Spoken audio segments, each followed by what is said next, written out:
Haya, jamani, mifuko ya simenti hii changamoto kweli. Mifuko hii 40 imeganda.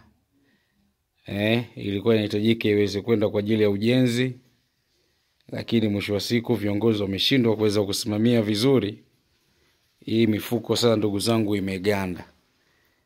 Subiri naonyeshe jinsi ilivyoganda. Unaisikia?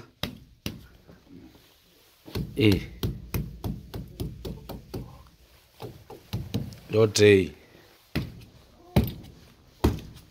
Mama katoa pesa jamani, lakini pesa zote hizi zimeunguzwa. Sasa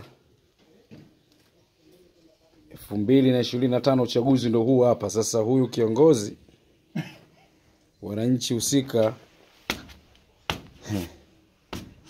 na mfuko mmoja kwa sasa hivi bei yake ni 10,010 na ngapi?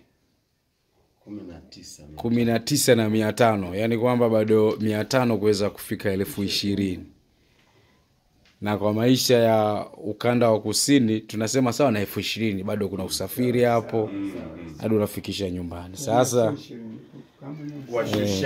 washushaji inaenda kwenye 23, 25. Sasa huu ni mtihani. Haya, serikali ione namna kuweza kufanya.